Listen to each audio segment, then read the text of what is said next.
Labdien, Ventspilī, Latvijā un pasaulē.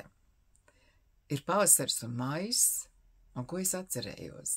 Man šogad ir 25 gadu jubileja, 25 gadus atpakaļ.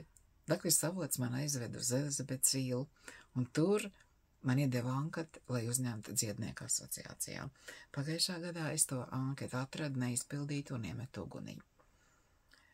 Iet runa par to, kas ir dziednieks, kas ir ekstrasens. Par šiem cilvēkiem nevar iemācīties, par viņiem ir jāpiedzimst. Un arī tad ir jābūt saiknei ar augšu, ar senčiem, jo tur ir vajadzīgas zināšanas, nevis paši kaut ko izgudros.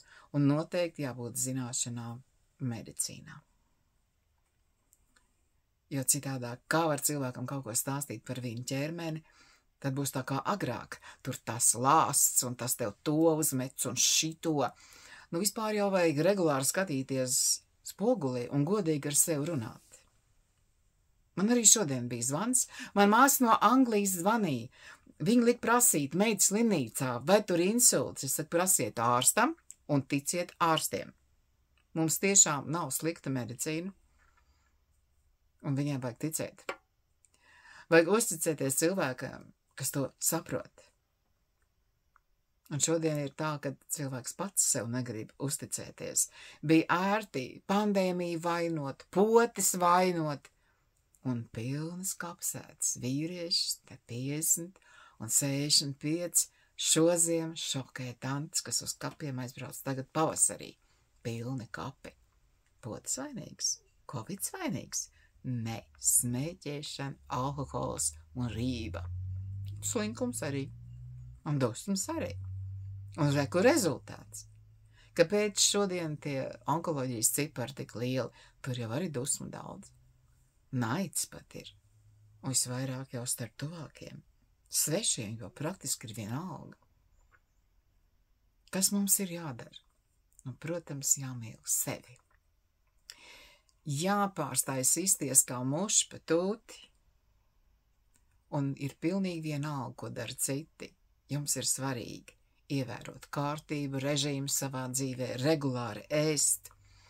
Un es runāju nevis par kaut kādām diētām, bet par pilnvērtīgu uzturu. Un vēl daudz jāsmējās. Nav par ko smēties par sevi, tā kā es to daru. Šodien bija tirgu. Ir sācies stāda laiks, labi izklaide. Man neko nevajag. Bet tur bija 2 sunīši un 2 saimnieces, dalmācietis un labradori augtenis. Un tie ir kucēni, vēl tādi jauni. Viņi satiekās pie saites, protams, un viņi sāk daudzīties. Un sieviete, kas tirgos tāds, rekā viņi daudzās. Ziniet, ko es teicu? Bet mums cilvēkiem arī vajag daudzīties. Mēs esam aizmirsuši lielākā daļa. Kāpēc ne? Daudzīties vajag, spiegt arī vajag, un tad jūs mazāk slimosiet. Ir aizmirsuši, kas ir joks. Ir tik ārkārtīgi kusli vīrietīši šobrīd pasaulē. Un kas ir kusls latviski?